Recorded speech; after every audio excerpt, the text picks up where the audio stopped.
काला साया।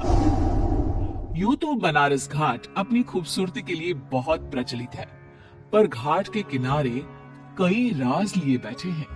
ये कहानी शुरू होती है बनारस के घाट के पास बने ममता निवास से, जहां प्रिया लाल जोड़े में ममता के घर उसकी बहू बनकर आती है। आओ आओ बहू, घर को अपने पैरों से पवित्र करो।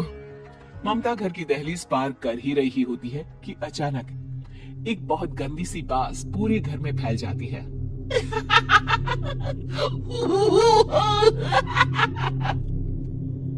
ये बदबू और ये आवाजें, ये कौन हंस रहा है माँ? अब ये पड़ोसी ना हमारे थोड़े अलग से है। कहाँ हम शाकाहारी और ये मांस मच्छी खाने वाले। छोड़, तू ध्यान मत दे और गृह प्रवेश कर।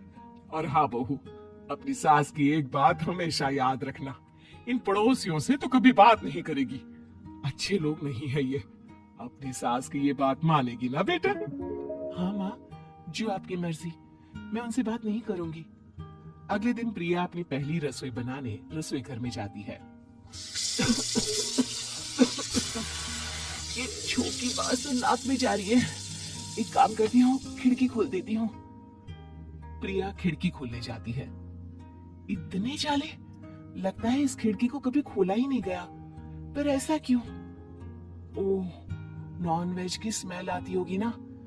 2 मिनट के लिए खोल लेती हूँ, फिर बंद कर दूंगी। प्रिया खिड़की खोलती है। खिड़की खोलते ही उसकी नजर सामने वाले घर की खिड़की पर पड़ती है, जहाँ एक लड़की खड़ी होती है, हाथों में मेहंदी, लाल रंग की साड़ी, बिल्कुल सजी धजी, मानो प्रिया की तरह ही वो भी नई नवेली बहू हो। वो प्रिया को देखकर मुस्कुराती है। हे भगवान, माँ ने तो इनसे बात करने को मना किया था। प्रिया फौरन ही खिड़की बंद कर देती है और तवे पर चढ़ी रोटी की ओर देखने लगती है, पर वहाँ रोटी न होकर मछली पड़ी होती है। ये क्या? पहली ही रसोई में इतनी बड़ी गलती। हे भगवान, अब मैं क्या करूं? प्रिया बहुत डर जाती है और फौरन रसोई की सफाई करने और फिर सभी के लिए खाना बनाने लग जाती है। जब वो सबको खाना परोसती है, सब तो ठीक है, मैं बेकार में चिंता कर रही थी। हे भगवान, ऐसे ही बस अपनी कृपा बनाए रखना। रात के वक्त जब सब सो रहे होते हैं, तब प्रिया को पायल की आवाज सुनाई देती है, जिससे उसकी आंख खुल जाती है। ये पायल की आवाज कहाँ से आ रही है? प्रिया उठकर उस आवाज के पीछे छत की सीढ़ियों तक जाती है। तभी उसे बच्चे की रोने की आवाज आती है। प्रिया छत पर जाती है तो क्या देखती है? वही लाल साड़ी वाली लड़की अपनी गोद में एक नवजात बच्चे को घुमा घुमा कर सुला रही है। तभी प्रिया की नजर उसके पेट पर पड़ती है। ओह गॉड, ये तो प्रेग्नेंट भी है। सुनिए, बच्चा सो नहीं रहा है क्या? मैं कुछ मदद करूं?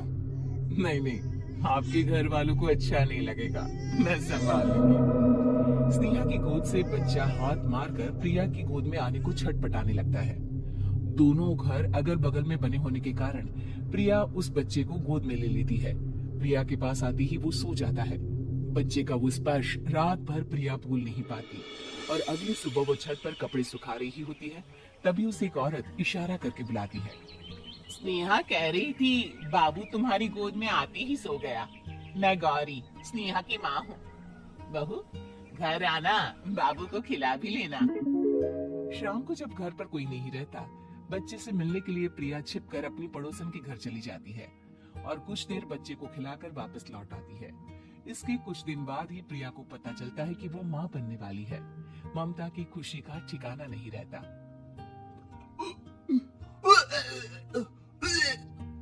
माँ जी, पता नहीं क्यों उल्टी आ रही है।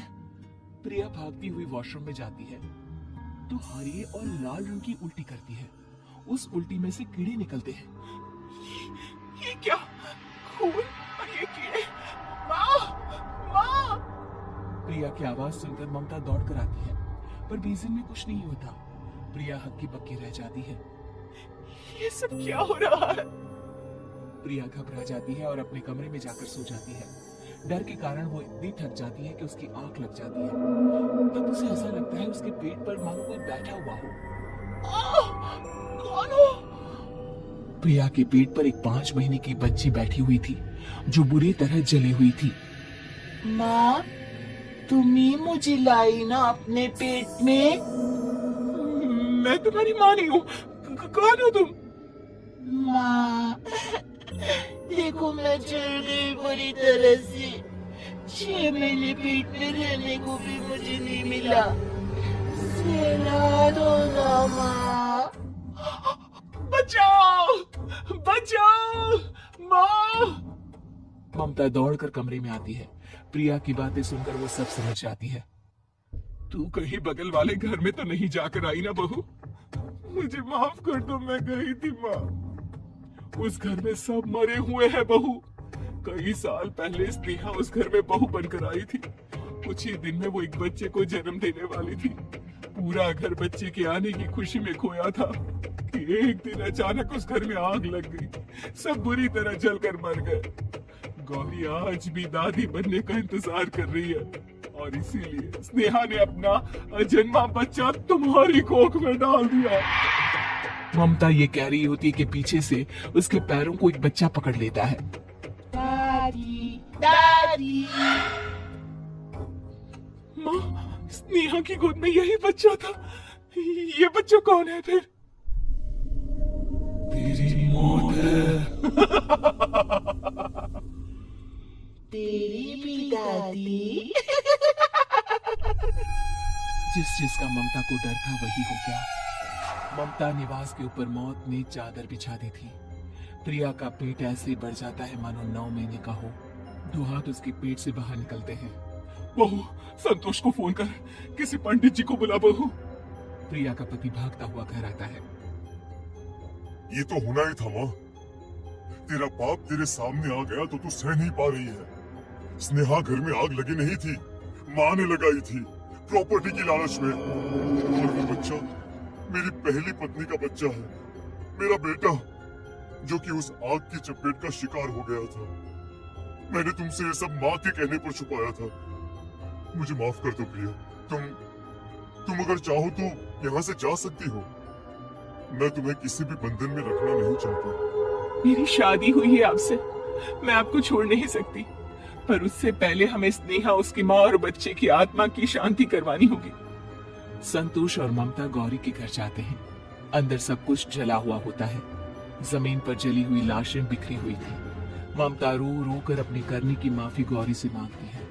प्रिया स्नेहा के घर वालों का अंतिम संस्कार करवा देती है और ममता निवास फिर से आत्माओं के साए से मुक्त हो जाता है।